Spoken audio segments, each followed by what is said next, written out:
The rise had already started to form, but soon Caitlyn would face challenges no one could have expected. After that historic rookie run, she didn't disappear into the offseason like most players.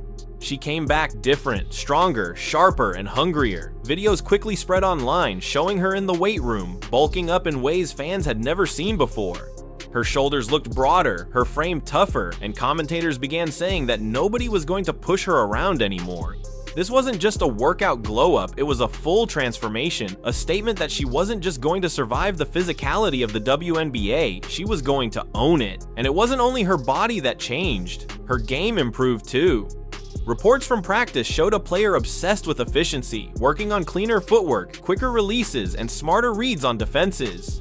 She wasn't only depending on her three-point range anymore, she was adding new weapons to her arsenal. Teammates even admitted privately that they had never seen anyone so focused and so determined to silence critics before the next season even began. Fans loved every bit of it. Clips of Caitlyn's transformation went viral, with headlines calling it the WNBA's off-season shock. She was no longer just the league's star rookie, she was becoming its powerhouse. For the Fever, this was supposed to be the turning point, the season where all the hype finally translated into playoff momentum. But while Caitlyn was busy building herself into an unstoppable force, forces outside of her control were also building. Just when it seemed like she was ready to dominate in year 2, the season threw obstacles her way that no amount of training could prepare her for. The WNBA has a way of reminding even its brightest stars that nothing comes easy, and for Caitlyn Clark, that lesson came brutally fast. Early in her second season, just as fans were expecting her to unleash that new strength and confidence, setbacks began piling up. First, it was long bench stints that had fans questioning why the league's most marketable player was sitting during critical stretches. Then came the injuries, the nagging groin issue that forced her to miss events, the hard fouls that left her shaken on the court, and the whispers that referees weren't protecting her the way a superstar should be protected. The timing couldn't have been worse. The league had built her up as the face of the WNBA, and now every struggle she faced was magnified 100 times over. Commentators pointed out how she was targeted physically in nearly every game, shoved, elbowed, hacked, while whistles too often stayed silent. Opponents treated her like a bullseye, and fans could see it clearly. Clips of Caitlyn taking brutal hits went viral, sparking debates about whether the league was deliberately allowing its new star to be battered. Then came the biggest heartbreak, missing the All-Star Showcase, the very stage the WNBA had planned to use to spotlight her as the centerpiece of its future. Instead, she was sidelined, forced to watch from the shadows while her rivals basked in the spotlight. To fans, it felt like the league's golden child was being stripped of her shine before she had even been given the chance to fully claim it. For Caitlyn, the frustration was clear. She still showed flashes of brilliance, deep pull-up threes, clutch assists, game-changing runs, but the rhythm was broken. Instead of writing her next chapter as the unstoppable phenom, her story was starting to sound more like survival. And survival wasn't what Caitlyn Clark came to the WNBA for, but this was only the start of the storm. While the injuries wore down her body, the real damage was about to hit her legacy, both inside the locker room and across the league. The same spotlight that made her a national sensation also painted a target on her back, and not just from opponents. Reports surfaced of tension among teammates, with whispers that some resented how all cameras seemed to follow Caitlyn while veterans with years of experience were overlooked. For some, her meteoric rise wasn't inspiring, it was suffocating. And then came the rivalries, none bigger than the fiery clashes with Angel Reese, where every foul, stare down, and collision became a headline. The media thrived on it, fans couldn't get enough, but behind the scenes it only deepened the sense that Caitlyn was being boxed in as the outsider who had to fight not only opponents, but the very culture of the league. Some fans even accused the WNBA of protecting its old guard while letting Caitlyn take the hits, both literally and figuratively. And it wasn't just Reese, other players, tired of the non-stop spotlight on Clark, raised their level of aggression whenever she touched the ball with hard screens, elbows to the ribs, and constant verbal jabs.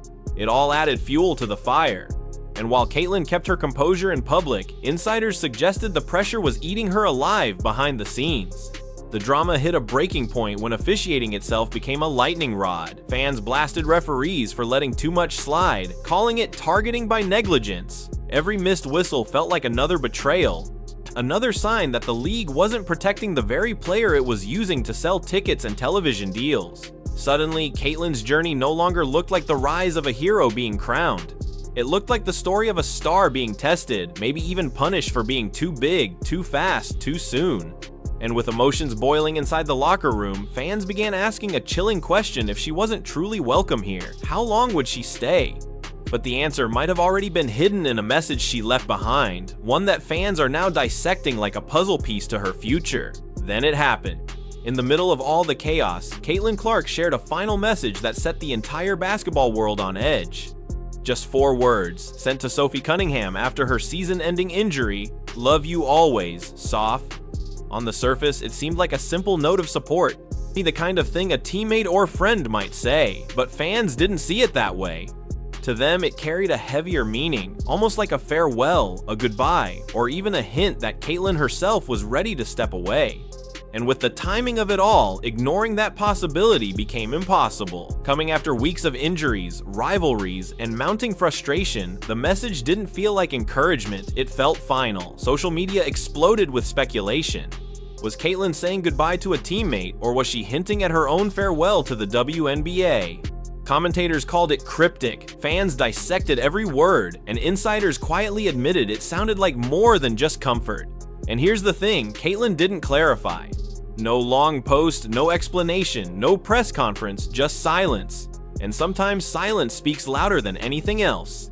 If Caitlin Clark's note felt like a goodbye, the next question became obvious: what's next? Some fans believe she could be preparing to take a break from the WNBA altogether, especially after the bruising treatment she's endured on the court.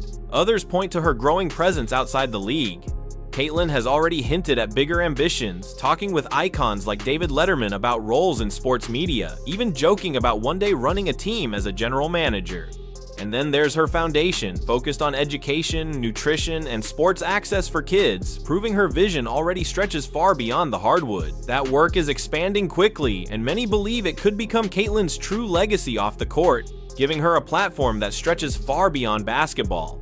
Add to that her record-breaking influence, television ratings, sponsorships, and merchandise sales, and it's clear Caitlin doesn't need the WNBA to stay relevant. If anything, the WNBA might need her more than she needs it, but here's where the speculation grows louder. Reports suggest people close to her believe she's considering overseas opportunities, where stars are often treated with more respect, or even a full-time move into media. Nothing is confirmed, but the buzz is undeniable. Fans can't stop asking, is she closing this chapter or just opening a bigger one? Caitlin Clark's journey was supposed to be simple: rise to the top, dominate the league, and carry the WNBA into a new golden era. And for a while, it looked like that's exactly what she was doing. But between the injuries, the relentless targeting, the locker room tension, and the silence from officials, that golden story twisted into something darker, something heavier. And now, with one short message, "Love you always," Soft fans are left wondering if it wasn't just a goodbye to a teammate, but a farewell to the league itself. The truth is, nobody knows for sure. Maybe Caitlin comes back stronger than ever, proving the doubters wrong. Maybe she shifts her focus to her foundation, to media, or to overseas play, where she could thrive without the constant weight of controversy. Or maybe, just maybe, this was her way of signaling that her time in the WNBA has already reached its breaking point. One thing is certain, the league will never be the same. Caitlin Clark didn't just change the game when she stepped onto the court, she changed the entire conversation around women's basketball. And whether this was her last message to the WNBA or the start of her next chapter, she made one thing clear: nothing will ever go back to the way it was before she arrived.